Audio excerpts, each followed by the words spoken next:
kami rindu agar Tuhan memberikan kepada kami hati Tuhan, hati yang taat, hati yang terbuka, hati yang rendah, lemah lembut dan siap untuk menerima kebenaran-kebenaran Allah. Berfirmanlah kepada kami semua Tuhan, sebab langit dan bumi akan lenyap, tapi firman-Mu kekal selama-lamanya. Dan biarlah perkara yang kekal itulah yang diwartakan berulang-ulang kali bagi kami semua, supaya kami terus dibimbing oleh Tuhan lewat firman-Mu. Kami diajar, dinasihati, ditegur, bahkan diberkati Tuhan lewat firman-Mu. Dan jika ada di antara kami yang hadir dalam ibadah ini maupun yang mengikuti melalui Zoom, kami dilawat, dijamah Tuhan, ditolong, diberkati, dan kami mengalami pemulihan dari Tuhan.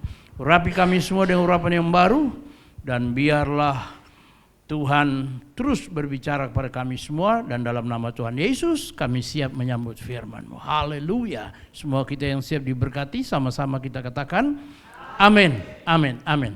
Puji Tuhan. Shalom. Selamat beribadah. Tuhan Yesus memberkati kita semua. Ibu bapak baik yang hadir di sini maupun yang melalui Zoom ya. Saya lihat ada beberapa orang dan ada pendeta siapa dari Banggai ini? Pendeta Albert. Shalom, Tuhan Yesus memberkati pendeta Albert dan keluarga dan pelayanannya, dan semua ibu bapak yang sedang mengikuti di Zoom. Kita sama-sama dilawat oleh Tuhan karena Allah tidak dapat dibatasi oleh apapun juga. Jarak yang jauh dari sini bukan soal bagi Tuhan yang maha kuasa, yang maha hadir. Dia omnipresent, dia maha hadir di setiap tempat, dan dia sanggup untuk melawat dan menjamah kita semua. Nah, hari ini kita akan berbicara tentang iman yang menghadirkan mujizat. Iman yang menghadirkan mujizat. Kita baca dulu ibu bapak firman Tuhan yang terdapat dalam Markus, Injil Markus pasalnya yang kedua, mulai ayat 1 sampai ayat berapa ini? Markus 2 ayat 1 sampai selesai ya. Pasal ini yaitu 12 ayat ya.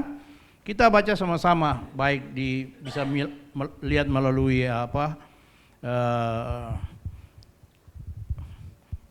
multimedia maupun di Alkitab atau Alkitab saudara ya. Orang lumpuh disembuhkan. Sama-sama kita baca mulai 1, 2, 3. Kemudian sesudah lewat beberapa hari, waktu Yesus datang lagi ke Kapernaum, tersiarlah kabar bahwa ia ada di rumah. Maka datanglah orang-orang berkerumun, bahkan di muka pintu pun tidak. Sementara ia memberitakan firman kepada mereka, ada orang-orang datang membawa kepadanya seorang lumpuh digotong oleh 4 orang. Tetapi mereka tidak dapat membawanya karena orang banyak itu. Lalu mereka membuka atap yang di atasnya. Sesudah terbuka, mereka menurunkan tilam tempat orang lumpuh itu berbaring. Ketika Yesus melihat iman mereka, berkatalah ia kepada orang lumpuh itu, "Hai anakku, dosamu sudah diampuni." Tetapi di situ ada juga duduk beberapa ahli Taurat. Mereka berpikir dalam hatinya, mengapa orang ini berkata begitu? Ia menghujat Allah. Siapa yang dapat mengampuni dosa selain daripada Allah sendiri? Tetapi Yesus segera mengetahui dalam hatinya bahwa mereka berpikir demikian. Lalu ia berkata kepada mereka, mengapa kamu berpikir begitu dalam hatimu? Manakah lebih mudah mengatakan kepada orang lumpuh ini, dosamu sudah diampuni, atau mengatakan, bangunlah, angkatlah tempat tilammu dan berjalanlah. Tetapi supaya kamu tahu bahwa di dunia ini anak manusia berkuasa mengampuni dosa.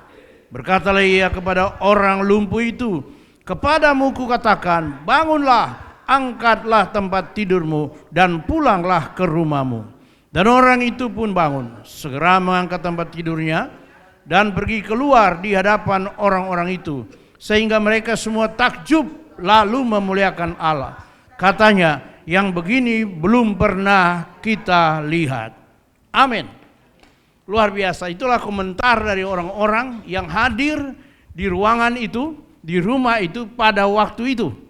Ketika Tuhan Yesus mengajar di Kapernaum, lalu orang lumpuh itu dihadirkan dan Yesus menjamah orang lumpuh itu. menyembuhkan dia sehingga orang-orang itu takjub. Mestinya kita juga semua selalu takjub dan memuliakan Tuhan. Amin. Karena dia adalah Allah yang Maha Kuasa. Sebelum lebih jauh saya bicara kepada saudara semua, ada dua hal yang saya mau sampaikan kepada saudara, bahwa Yesus adalah Allah yang Maha Kuasa sehingga dia tahu segala sesuatu. Amin. Karena ketika orang-orang Farisi ahli Taurat berpikir dalam hati, siapakah orang ini sehingga ia dapat mengampuni dosa? Yang mengampuni dosa itu hanya Allah. Lalu Alkitab berkata, tetapi Yesus mengetahui pikiran mereka. Amin. Jadi tidak ada yang tersembunyi di hadapan Tuhan. Kita tidak bisa menyembunyikan segala sesuatu di hadapan Tuhan. Tuhan tahu, karena di hadapan Tuhan itu semuanya transparan, telanjang, saudara-saudara. Tapi hal yang kedua, saudara-saudara, Yesus sanggup mengampuni dosa. Karena itu dia berkata kepada orang lumpuh itu, hai anakku, dosamu sudah diampuni. Luar biasa, saudara-saudara ya. Dan setelah itu maka dia menyembuhkan. Dia berkata kepada orang lumpuh itu, bangkit, angkat tilammu dan pulanglah ke rumahmu. Luar biasa, sehingga membuat orang-orang itu takjub pada hari itu. Ini sesuatu yang luar biasa. Bapak Ibu yang kasih dalam Tuhan, saya mau beritahukan kepada kita semua, baik kita yang ada di sini maupun yang ada mengikuti melalui media atau melalui Zoom, ya, bahwa semua kita punya masalah. Semua kita punya pergumulan. Ada macam-macam masalah yang kita hadapi dalam hidup ini, saudara-saudara. Masalah dengan fisik kita, saudara-saudara, masalah dengan ekonomi kita, masalah-masalah yang lain juga menyangkut masalah dalam keluarga, juga termasuk masalah sakit penyakit dan lain-lain. Semua kita punya itu. Dan orang lumpuh ini mewakili kita semua yang ada dalam dunia ini. Bahwa tidak ada satu orang pun yang hidup di bawah kolong langit ini yang bebas dari persoalan. Dia mau tinggal di Banggai kah, di Jakarta kah, di Filipina kah, di Amerika kah, sekalipun dia tidak bebas dari persoalan. Selalu ada saja masalah, saudara-saudara. Apalagi kita manusia. Manusia yang lemah, yang diperhadapkan dengan keterbatasan-keterbatasan. Dulu kita muda, kita kuat. Tapi ketika kita tua, saudara-saudara, mulai loyo, saudara-saudara ya. Kita bersyukur ini Pak Pikalis ini luar biasa, sampai tua masih kuat. Dan juga Bapak kekasih kita tadi itu yang dari pelayaran itu ya. Itu luar biasa, sudah umur 80 berapa tahun itu? 83 tahun ya. Dahsyat dan luar biasa itu.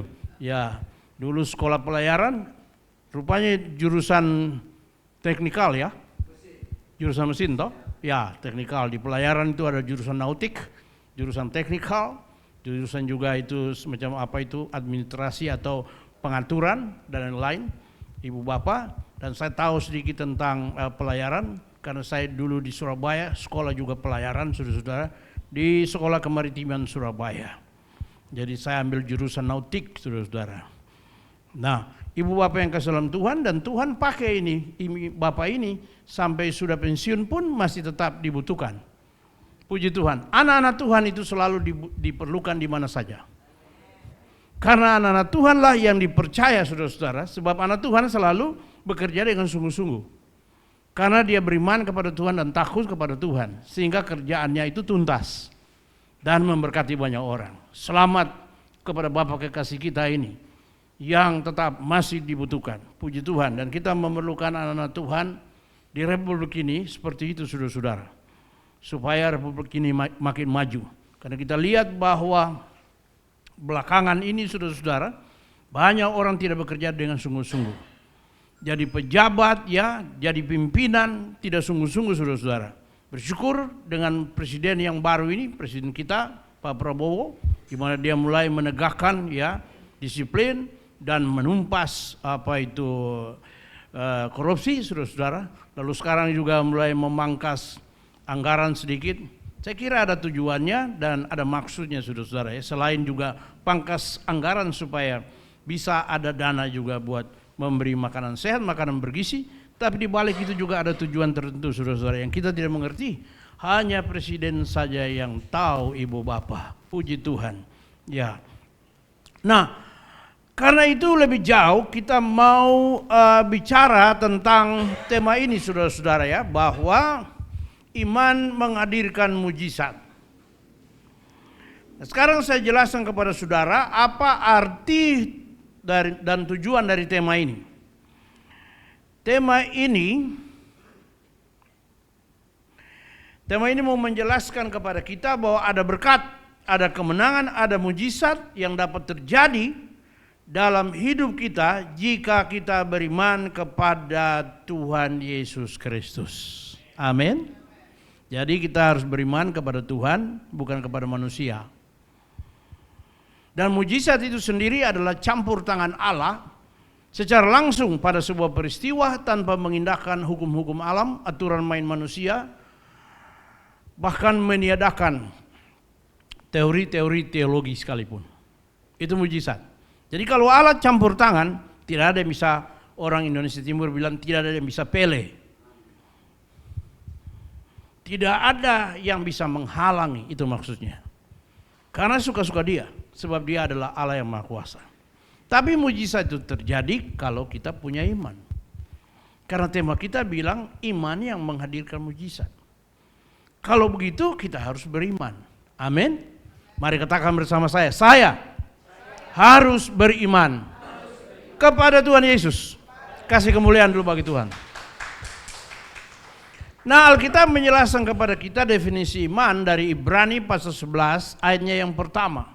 Iman adalah dasar dari segala sesuatu yang kita harapkan dan bukti daripada apa yang kita tidak lihat. Itu adalah iman. Dan memang kita harus beriman. Kenapa? Karena kalau orang tidak beriman, dia tidak bisa datang kepada Tuhan dan dia tidak bisa juga dapat apa-apa. Sebab Ibrani pasal 11 ayatnya yang ke-6 berkata bahwa tanpa iman tidak mungkin orang berkenan kepada Allah. Karena barang siapa yang berpaling kepada Allah, dia harus percaya bahwa Allah ada dan Allah memberi upah kepada orang yang sungguh-sungguh mencari Dia. Amin. Jadi kalau kita sungguh-sungguh cari Tuhan dan kita beriman berharap pada Tuhan, maka ada upah, saudara-saudara. Sebab itu orang yang sungguh-sungguh dalam hidup ini pasti berhasil. Saya mau kasih tahu bahwa orang yang sungguh-sungguh dalam hidup ini pasti berhasil. Sungguh-sungguh dalam bekerja pasti berhasil, sungguh-sungguh dalam beribadah pasti berhasil berjumpa dengan Tuhan. Sungguh-sungguh dalam pelayanan pasti berhasil. Tuhan memberkati pelayanannya. Jadi dalam seluruh segi kehidupan ini kalau ada kesungguhan pasti ada sukses, ada keberhasilan. Nah Pak Pendeta, kalau begitu iman itu timbul dari mana datangnya? Bagaimana supaya saya bisa beriman? Alkitab berkata dalam Roma pasal 10 ayat 17. Iman itu timbul dari pendengaran. Dan pendengaran akan firman Yesus Kristus. Sama-sama kita baca ayat ini, 1, 2, 3. Jadi iman timbul dari pendengaran dan pendengaran oleh firman Kristus. Jadi kalau orang tidak mendengar firman Kristus, tapi yang dia dengar firman-firman yang lain, saudara-saudara, dia tidak punya iman. Karena Alkitab berkata iman itu timbul dari pendengaran dan pendengaran akan firman Kristus. Ini yang penting, saudara-saudara. Kalau kita hanya cuma dengar-dengar cerita-cerita omong kosong, saudara-saudara, cerita-cerita dongeng, tidak ada iman. Tapi kalau kita dengar firman, kita baca firman, kita merenungkan firman, kita punya iman. Dan iman kita akan menjadi kuat dan segar, saudara-saudara. Karena iman timbul dari pendengaran. Dan pendengaran akan firman Kristus. Dalam Mazmur pasal 119 ayat 105 berkata, firman-Mu adalah pelita bagi kakiku dan terang bagi jalan hidupku. Ini. Jadi firman itu penting bagi kita karena dari firman timbul iman. Dan kalau kita punya iman, maka kita pasti bisa meraih berkat Tuhan. Sebab sekali lagi tema kita adalah iman yang menghadirkan mujizat Tuhan. Nah, orang lumpuh itu disembuhkan karena Yesus melihat iman mereka. Amin. Kan tadi kita baca begitu toh. Ketika Yesus melihat iman mereka, dia berkata, "Hai anakku, dosamu sudah diampuni." Jadi iman yang menghadirkan mujizat itu adalah iman yang dapat dilihat. Dari mana kita tahu orang itu beriman? Dari perbuatannya. dari sikap hidupnya, gaya hidupnya, dari cara kerjanya. Kita bisa lihat. Karena iman itu ada di balik dari semua pergerakan seseorang, saudara-saudara. Entah dia gembira, entah dia tetap kuat dan teguh, iring Tuhan, dia taat, dia setia, itu semua dipengaruhi oleh imannya. Karena iman yang bekerja di belakang itu semuanya. Sehingga orang ini menjadi kuat, menjadi punya daya tahan, menjadi pribadi yang setia. Walaupun banyak masalah, banyak pergumulan, walaupun doanya belum didengar oleh Tuhan, dia tetap sabar, dia tetap tunggu dengan sabar akan jawaban dari Tuhan. Dia tidak mungkin mengkhianati Tuhan dan mundur dari Tuhan, mundur dari pelayanan, mundur dari gereja. Tidak. Orang yang beriman itu dia tabah karena dia percaya bahwa Allah memberkati bukan hanya materi, tapi Allah juga memberkati dengan sukacita, kemenangan, dan keselamatan. Kita kasih kemuliaan dulu bagi Tuhan. Haleluya. Apa gunanya seseorang memiliki santero dunia ini kalau jiwanya binasa? Berkat-berkat yang kita terima secara jasmani itu akibat daripada iman kita. Dan iman yang mendorong kita untuk bekerja, berusaha, sehingga kita bisa diberkati, saudara-saudara. Karena itu orang yang beriman itu dia tidak mau nganggur. Orang yang beriman itu tidak malas-malas. Orang yang beriman itu pasti dia semangat dan siap untuk bekerja keras. Amin. Karena dengan bekerja keras maka kita akan memperoleh apa yang kita mimpikan, dambakan. Di dalam Amsal pasal 10 ayat 4 berkata, tangan yang lamban membuat miskin, tapi tangan orang rajin menjadikan kaya. Tangan orang rajin menjadikan kaya. Jadi orang yang beriman itu pasti dia rajin. Dan karena dia rajin dia sukses. Mari katakan bersama saya adalah pribadi yang beriman. Karena itu saya siap bekerja keras supaya saya sukses, diberkati Tuhan dan menjadi berkat bagi banyak orang. Kasih kemuliaan dulu bagi Tuhan. Haleluya. Nah, Bapak Ibu yang kekasih dalam Tuhan,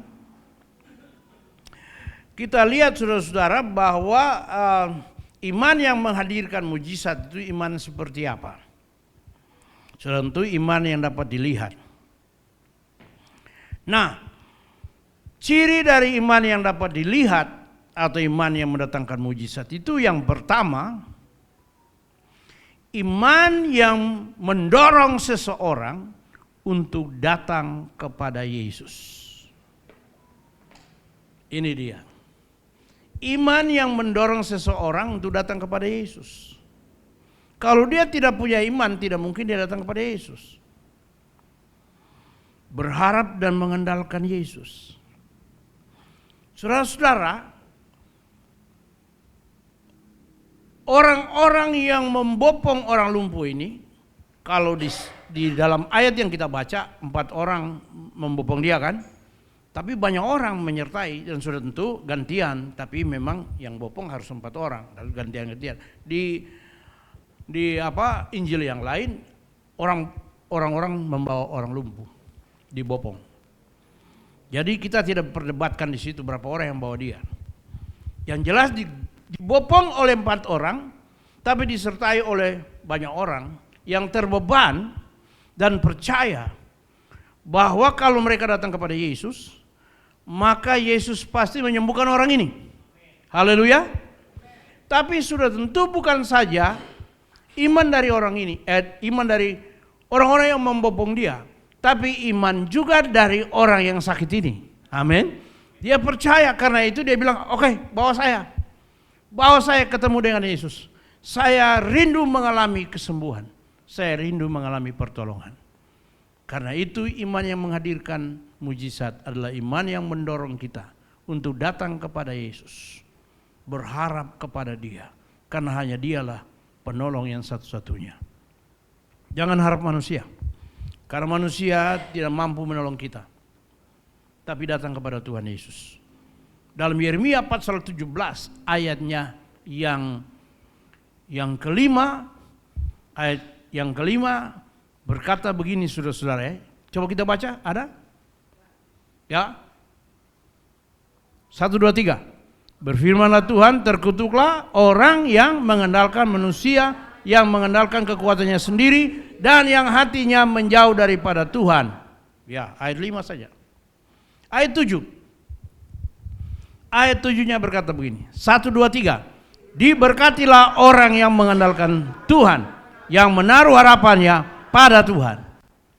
Jadi memang kita harus datang kepada Tuhan. Tapi untuk datang kepada Tuhan kita harus punya iman. Karena tadi dari Ibrani pasal 11 ayat 6 berkata, sebab tanpa iman tidak mungkin orang berkenan kepada Tuhan. Karena barang siapa yang datang kepada Tuhan dia harus percaya bahwa Allah ada.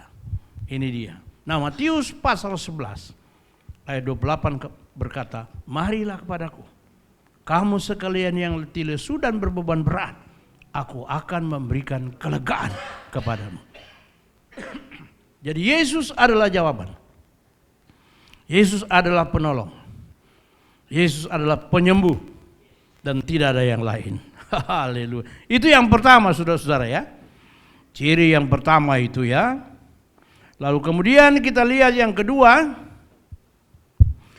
Iman itu memiliki unsur kerjasama, corporate. Secara corporate. Kerjasama ini artinya ada kesepakatan. Ada kesepakatan. Ada gotong royong. Ada kesehatian.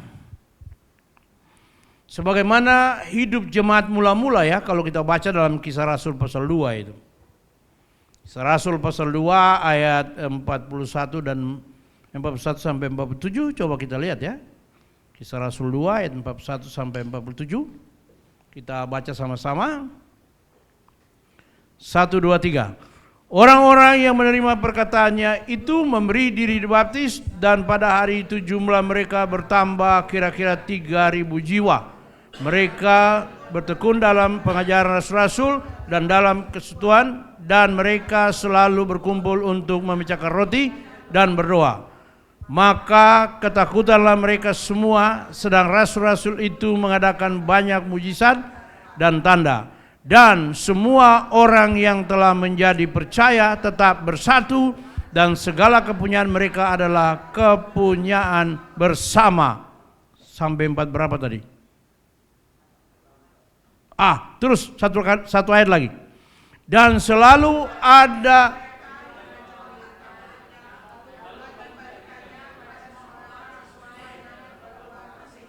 amin.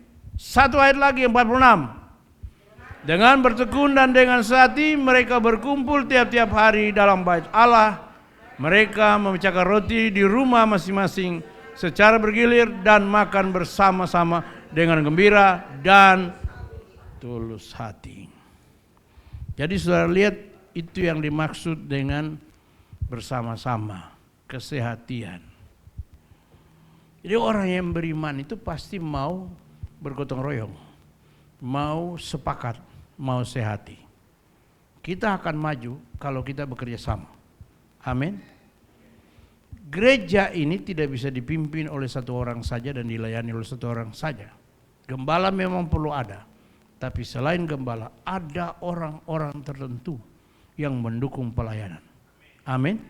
Semua kita sudah tentu sesuai dengan talenta karunia yang Tuhan berikan kepada kita.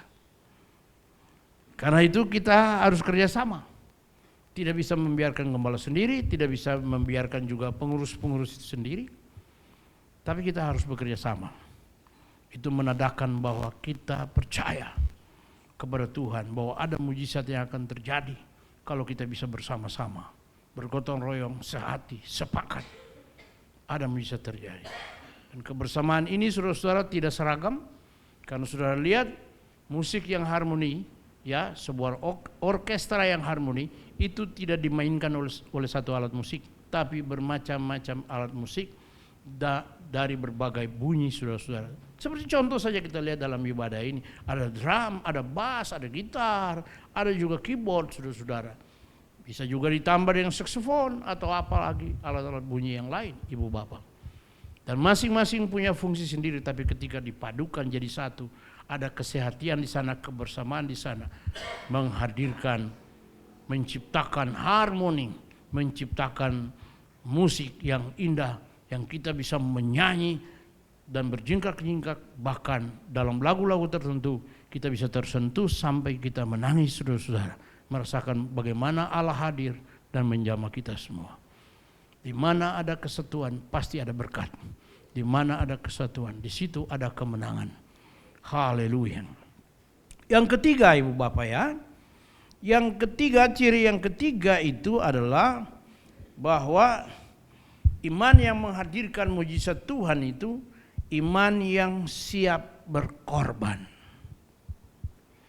Iman yang siap berkorban. Orang-orang ini karena sudah tidak ada tempat lagi untuk bawa orang lumpuh ini masuk, maka mereka naik ke atap. Mereka naik ke atap dan membongkar atap itu tepat di depan Yesus. Mereka cari tepat di depan Yesus di mana supaya orang ini turun pas di depan Yesus. Saudara-saudara, mereka pasti sudah pikirkan bagaimana apa yang harus mereka kerjakan dan apa yang harus mereka tanggung jawabkan. Pertama, mereka sudah korban tenaga bawa orang lumpuh ini jauh-jauh. Yang kedua, korban perasaan, karena pasti dimarahin sama yang punya rumah atau panitia pada waktu itu. Ada apa ini kalian naik-naik panjat-panjat sini, bikin ribut, bikin reses saja ini. Ini rumah saya, kenapa kalian bongkar ini atapnya? Pasti mereka sudah siap. Pak, izinkan kami, nanti kami ganti semua ini. Nanti kami renovasi lagi, yang penting orang lumpuh ini dia bisa turun. Saudara-saudara, siap bayar harga. Amin. Mau mengalami berkat tapi tidak mau siap bayar harga. Ada banyak orang seperti itu. Itu di Jepang, bukan di sini, saudara-saudara. Tapi kita di sini, saudara-saudara, siap bayar harga. Amin. Kita siap bayar harga. Kalau kita siap bayar harga, maka kita akan lihat ada kemenangan, ada berkat yang kita akan peroleh. Jadi jangan sampai kita mau gratisan saja. Tapi harus ada harga yang kita bayar. Tenaga, materi, pikiran, waktu, dan lain-lain. Itu semua adalah harga. Orang yang mau jadi sarjana dia harus siap bayar harga. Bayar uang sekolah, habiskan waktu dan berlelah untuk belajar, menempuh ilmu, dan setia terus. Tiap hari atau tiap jam kuliah dia harus pergi dan bertanggung jawab untuk menyelesaikan tugas-tugas yang diberikan kepadanya, dan pada akhirnya dia bikin skripsi atau dia bikin disertasi dan lain-lain. Maka dia pasti akan diwisuda sebagai seorang yang lulus sarjananya. Dari situ juga belum selesai, saudara-saudara. Dia mesti cari pekerjaan atau putar otak sedemikian rupa menciptakan peluang pekerjaan. Sebab kalau tidak, dia akan menjadi sarjana pengangguran. Begitu. Jadi ada harga yang harus dibayar. Kita tidak bisa enak-enak saja lalu sukses, berhasil, tapi kita harus bayar sebuah harga. Harus itu. Yang terakhir, Ibu Bapak ya. Yang terakhir, ciri yang terakhir dari iman yang menghadirkan mujizat itu adalah iman yang percaya bahwa hanya Yesus saja yang maha kuasa, yang mampu mengampuni dosa. Saudara-saudara, yang Yesus katakan pertama kali kepada orang lumpuh ini adalah, hai anakku, dosamu sudah diampuni. Kenapa, Ibu Bapak? Saya kemarin pulang ke kampung, ke Papua Barat Daya, ke Pulau Misol, Raja Ampat, saudara, karena ada ibadah syukur. Mama saya satu tahun meninggal. Tahun lalu saya pergi menguburkan dia, dan tahun ini saya balik untuk bikin ibadah syukur dan kumpulkan keluarga-keluarga supaya mereka semua bisa mendengar firman dan bisa berkumpul bersama Ibu Bapak. Nah,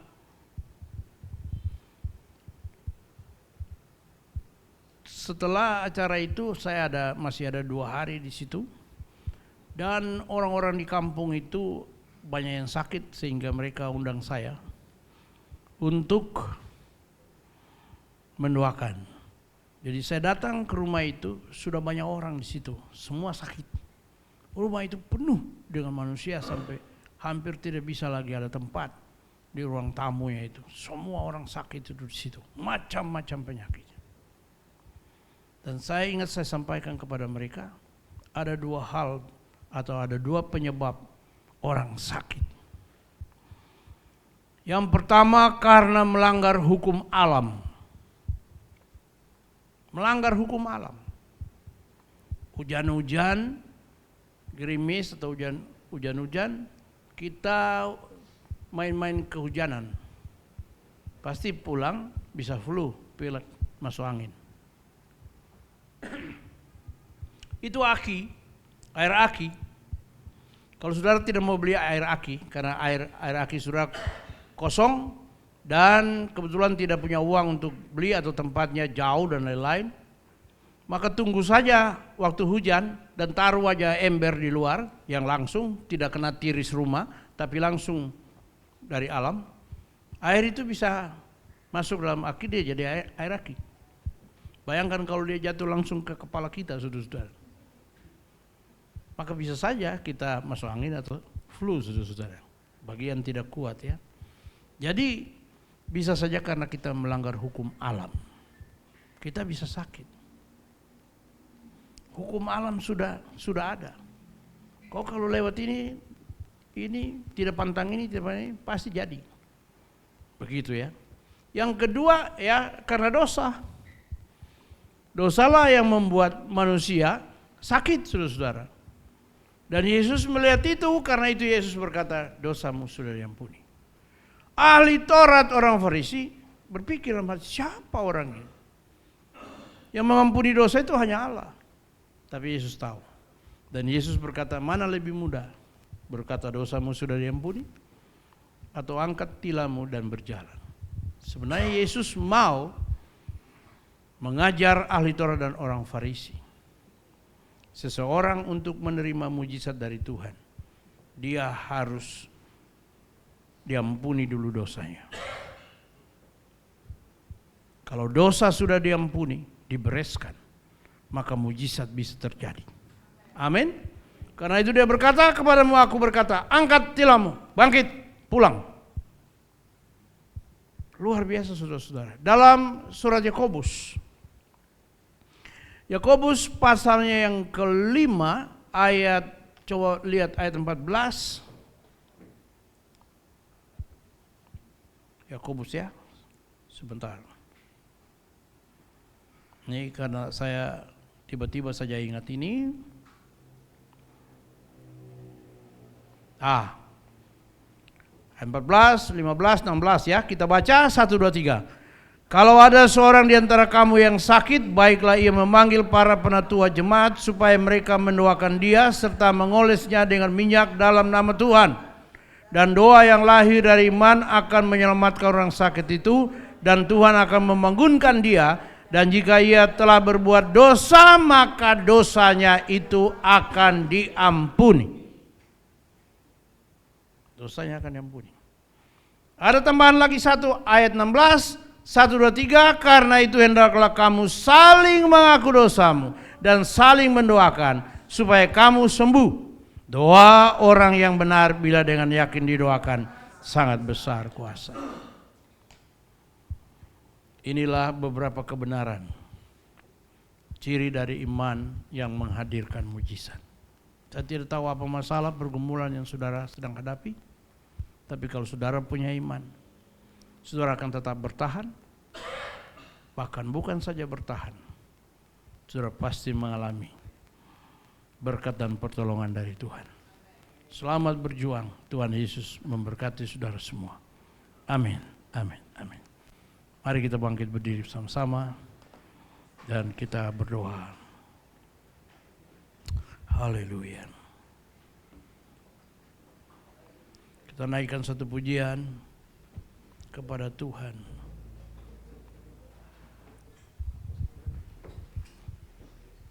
Haleluya. Terima kasih Tuhan.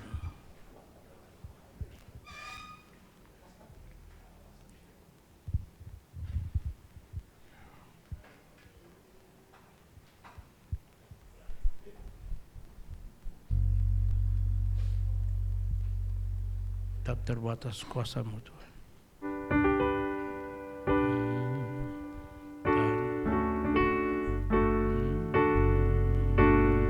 Tak terbatas kuasa-Mu Tuhan. Semuanya dapat.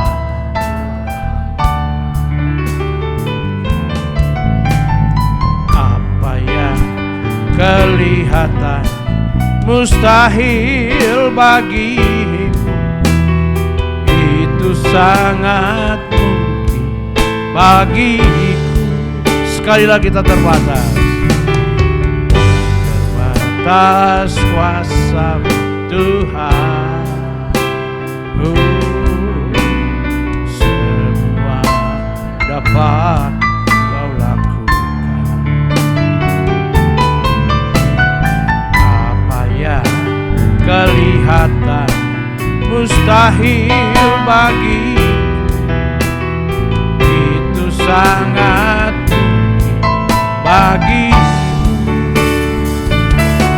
Di saat ku tak berdaya, kuasa-Mu yang sempurna. Ketika ku percaya, mujizat itu nyata. Bukan karena kekuatan, namun Roh-Mu ya Tuhan. Aku berdoa, mujizat itu nyata. Di saat ku tak berdaya, di saat ku tak berdaya, kuasa-Mu yang sempurna. Ketika ku percaya, mujizat itu nyata. Bukan karena kekuatan, namun Roh-Mu ya Tuhan.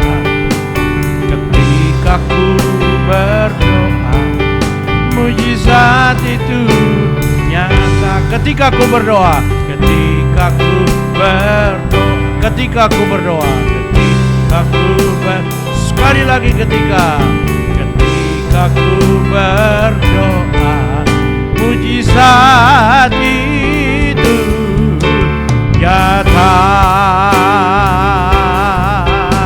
Kasih kemuliaan dulu bagi Dia. Haleluya. Mari angkat tangan saudara dua-dua di hadapan Tuhan. Baik kita yang ada di sini maupun yang mengikuti di Zoom, angkat tangan sama-sama, ikuti doa saya. Katakan, Tuhan Yesus, meteraikan kebenaran-kebenaran yang saya sudah dengar minggu pagi menjelang siang ini di dalam hati saya. Mampukan saya untuk dapat menghidupi kebenaran-kebenaran. Karena ketika saya menghidupi kebenaran-kebenaran, hidup saya pasti berubah. Terobosan baru akan terjadi dan mujizat Tuhan saya alami hari demi hari di dalam hidup saya, keluarga saya, pelayanan saya, pekerjaan saya, gereja saya, sehingga saya akan terus menjadi berkat bagi banyak orang supaya Tuhan dimuliakan. Di dalam nama Yesus, saya siap menghidupi kebenaran-kebenaran.